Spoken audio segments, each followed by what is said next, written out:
भूतनाथ भगवान भोलेनाथ माता पार्वती के साथ मृत्यु लोक में पधारे। भ्रमण करते करते दोनों विदर्भ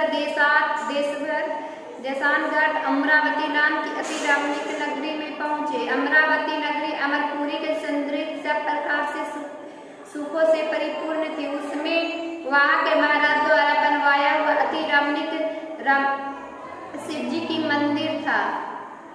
भगवान शंकर भागवती पार्वती के साथ उस मंदिर में निवास करने लगे। एक समय माता पार्वती भगवान भोलेनाथ को प्रसन्न देख मनोविनोद करने की इच्छा से बोली, हे महाराज, आप आज तो हम दोनों चौसर खेलेंगे। शिव जी ने प्राण प्रिय की बात को मान लिया और चौसर खेलने लगे। उसी समय मंदिर का पुजारी ब्राह्मण मंदिर में पूजा करने आया। माता पार्वती ने पुजारी से प्रश्न किया, पुजारी जी बताओ, इन बाजी में से दोनों में से किसकी जीत होगी? वह ब्राह्मण बिना विचारे शीघ्रता से बोल उठा, महादेवी की जीत होगी। थोड़ी देर में बाजी समाप्त हो गई और पार्वती की विजय हुई।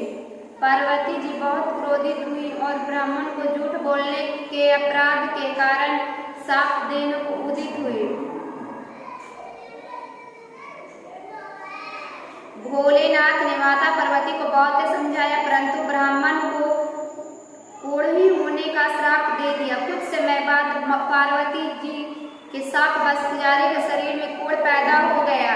वह अनेक प्रकार से दुखी रहने लगा। पुजारी को शाप कष्ट भोगते हुए एक दिन से जब बहुत दिन हो गए तो एक दिन देवलोक की अप्सराएं शिव जी के पूजा करने हेतु मंदिर में पधारी।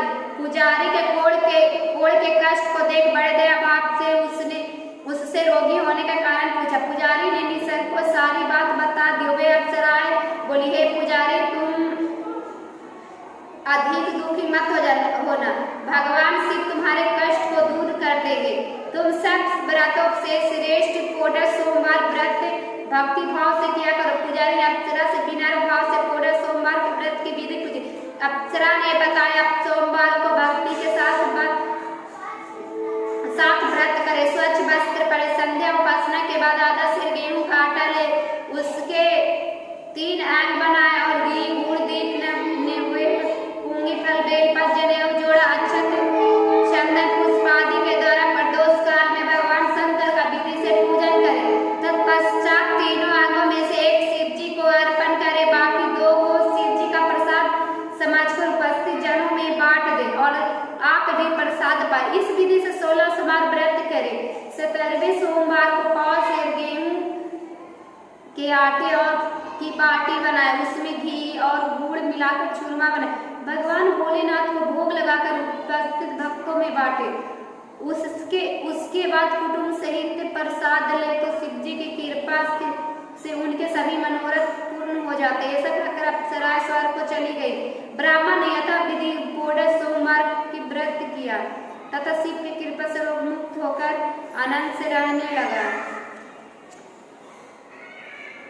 कुछ दिन बाद शिव जी और पार्वती फिर उसी मंदिर में पधारे। ब्राह्मण को निरोग देख पार्वती ने ब्राह्मण से रोग मुक्त होने का कारण पूछा तो ब्राह्मण ने 16 सोमवार व्रत करने की कथा बताई। पार्वती जी अति प्रसन्न हो ब्राह्मण से व्रत की विधि पूछकर स्वयं व्रत करने को तैयार हो गए। व्रत करने के बाद उनकी मनोकामना पूर्ण हुई तथा उसके रूठे पुत्र स्वामी कार्तिकेय स्वयं माता के आज्ञाकारी हुए। कार्तिकेय जी को यह विचार परिवर्तन कर रहस्य जानने की इच्छा हुई। वे माता से बोले, हे माता, आपने ऐसा कौन सा उपाय किया जिससे मेरा मन आपकी ओर आकर्षित हुआ? पार्वती जी ने वही कोढ़ सोमवार व्रत की कथा सुनाई। कार्तिकेय जी ने कहा, इस व्रत को मैं भी करूंगा क्योंकि मेरा प्रिय मित्र ब्राह्मण बहुत दुखी दिल से परदेश गया है, हमें उससे मिलने की बहुत इच्छा है। कार्तिकेय जी ने भी इस व्रत को किया और उसके प्रिय मित्र मिल गया। मित्र ने इस आकस्मिक मिलन का भेद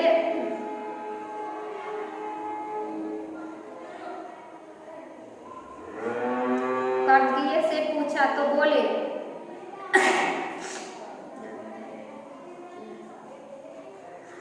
हे मित्र,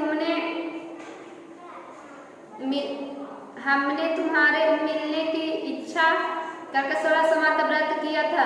अब तो ब्राह्मण मित्र को अपने विवाह की बड़ी इच्छा, उसने कार्तिकेय से व्रत की विधि पूछी और यथाविधि व्रत के प्रभाव से जब वह किसी कार्यवश विदेश गया तो वहां के राजा के लड़के का स्वयंवर था। राजा ने प्रण किया था कि जिस व्यक्ति के गले में सब प्रकार श्रद्धानी हथनी माला डालेगी, मैं उसी के साथ अपनी प्यारी पुत्री का विवाह कर दूंगी। सिद्धि की कृपा से ब्राह्मण को स्वयंवर देखने की बड़ी इच्छा में राजसभा में एक और बैठ गया। नियत समय पर हथनी आई और उसने जयमाला उस ब्राह्मण के गले में डाल दी। राजा ने अपने प्रतिज्ञा करते बड़ी धूमधाम से कन्या का विवाह कर दिया उसी ब्राह्मण के साथ। ब्राह्मण को बहुत धन धाम देकर और सम्मान देकर संतुष्ट किया। ब्राह्मण बहुत सुंदर कन्या पाकर से जीवन व्यतीत करने लगा। एक दिन राजकन्या ने अपने पति से प्रश्न किया, हे प्राणनाथ, आपने ऐसा कौन सा भारी पुण्य किया था जिसके प्राप्त से आपने सब राजकुमारों को छोड़कर आपको वरण किया? ब्राह्मण ने बोला, हे प्राण प्रिय, मैंने अपने मित्र कार्तिकेय तथा 16 सोमवार का व्रत किया, जिसके प्रभाव से मुझे तुम जैसी स्वरूपन पत्नी की प्राप्ति हुई। व्रत की महिमा से राजकन्या को आश्चर्य हुआ। वही पुत्र की कामना करके व्रत करने लगी। शिव जी की दया से उसके गर्भवती सुंदर सुशील धर्मात्मा और विद्वान पुत्र का उत्पन्न हुआ। माता पिता दोनों उस देव पुत्र को पाकर अति प्रसन्न हुए और उसका लालन पालन उसी भली प्रकार से करने लगे। जब पुत्र समझदार हुआ तो एक दिन उसने अपनी माता से प्रश्न किया, हे मां, तुमने कौन सा व्रत एवं तप किया जिसके प्रभाव से मेरे जैसा पुत्र तुम्हारे घर में उत्पन्न हुआ? माता ने 16 सोमवार के व्रत की विधि पुत्र को बताई। पुत्र ने सब तरह के मनोरथ पूर्ण करने वाले सरल व्रत को सुना तो राज्याधिकार पाने की इच्छा करके 16 सोमवार का व्रत यथाविधि करने लगा। व्रत शुरू होने के बाद देश के वृद्ध राजा के दूतों ने आकर उसको राजकन्या के लिए वरण किया। राजा ने अपनी पुत्री का विवाह ऐसे सर्वगुण संपन्न ब्राह्मण के साथ करके बड़ा सुख प्राप्त किया। वृद्ध राजा के देववंत हो जाने पर इसी ब्राह्मण युवक को सिंहासन पर बैठाया गया, क्योंकि देववंत राजा के कोई पुत्र नहीं था। राज्य का राजकुमारी होकर भी वह ब्राह्मण पुत्र 16 सोमवार का व्रत करता रहा। जब 17वां सोमवार आया तो विप्र पुत्र ने अपनी पितामह से पूजा सामग्री लेकर शिव पूजा के लिए शिवालय में चलने को कहा, परंतु उसकी पत्नी ने उनकी आज्ञा के परवाह न की। दासी द्वारा पूजन सामग्री शिवालय भेजवा दी, परंतु आप नहीं गए। जब राजा ने शिव जी का पूजन समाप्त किया तब आकाशवाणी हुई, हे राजा, अपनी इस रानी को राजमहल से निकाल देना कि ये तेरा सर्वनाश कर देगी। आकाशवाणी सुनकर राजा के आश्चर्य का ठिकाना नहीं रहा। उसने मंत्रगृह में आकर अपने राजसभा को बुलाकर पूछा, हे मंत्रियों, मुझे आज शिव जी की आकाशवाणी हुई कि राजा तू अपनी इस रानी को निकाल नहीं गए, तेरा सर्वनाश कर देगी। राज्य के मंत्री तथा राजसभा आदि बिना और दुख में डूब गए, क्योंकि जिस कन्या के कारण राज्य मिला हो उस राजा उसी को निकालने का जाल रच रहा, कैसे हो सकेगा? राजा ने अपनी पत्नी को राजमहल से निकाल दिया। रानी दुखी हृदय के भाग कोसती हुई नगर के बाहर चली गई। बिना पदतात्र फटे वस्त्र पहने भूख से दुखी धीरे धीरे चलकर एक ग्राम में पहुंचे। वहां की एक बुढ़िया सूत्र काटकर बेचने जाती थी। रानी ने की करुण दशा देख बोली, चल तू मेरे सुख विधवा, मैं वृद्ध भाव नहीं जानती। जब बात रानी ने बुढ़िया के सिर पर से गठरे उतारकर अपने सिर पर रख ली। थोड़ी देर बाद आंधी आई और बुढ़िया का कसुत पोटली से ही टूट गया। बेचारी बुढ़िया पछताती रह गई और रानी को अपने से दूर रहने को कहा। इसके बाद रानी एक तेली के घर गई। शिव जी के प्रकोप के कारण तेली के सारे मटके उसी क्षण चटक गया। तेली ने भी रानी को अपने घर से निकाल दिए थे। दुख पाती हुई रानी ने एक नदी के तट पर पहुंच गई तो नदी का समतल जल सूख गया। तत्पश्चात रानी एक वन में गई। वहां जाकर सरोवर में सीढ़ी से उतरकर पानी पीने गए। इसके हाथ का स्पर्श होते ही सरोवर के निकमण समान जल में कीड़ा में होकर गंदा हो गया। रानी ने बाग पर दोषारोपण करते हुए उस जल को पीकर पेड़ की शीतल छाया में विश्राम करना चाहा, परंतु रानी जी से पेड़ के नीचे जाती उस पेड़ के पत्ते तत्काल गिर जाते। वन सरोवर जल की ऐसी दशा देख गांव चराते ग्वालों ने अपनी गुसाई जी से, जो उस जंगल में स्थित मंदिर में पुजारी थे, यह बात बताई। गोसाई जी का आदेशानुसार ग्वालियर रानी को पकड़कर गोसाई के पास लाए। रानी के मुखकोटी और शरीर शोभा देकर गोसाई जी भी जान गए थे कि अवश्य कोई विधि की गति की मारी कुलीन स्त्री है। पुजारी ने रानी से कहा, पुत्री, मैं तुमको अपनी पुत्री के समान रखूंगी, तुम मेरे आश्रम में ही रहो, मैं तुमको किसी प्रकार का कष्ट नहीं दूंगा। गोसाई जी के वचन सुनकर रानी को धीरज हुआ, या आश्रम में रहने लगी। रानी को भोजन बनाते उसमें कीड़े पड़ जाते, जल भर कर लाती उसमें कीड़े पड़ जाते। रानी की दशा देख गोसाई जी बहुत दुखी हुए और रानी से बोले, हे बेटी, तुम्हारे ऊपर कौन देवता का कोप है, तुमने जिससे तुम्हारी ऐसी दशा। पुजारी की यह बात सुन रानी ने शिव जी महाराज के पूजन का बहिष्कार करने की बात बताई तो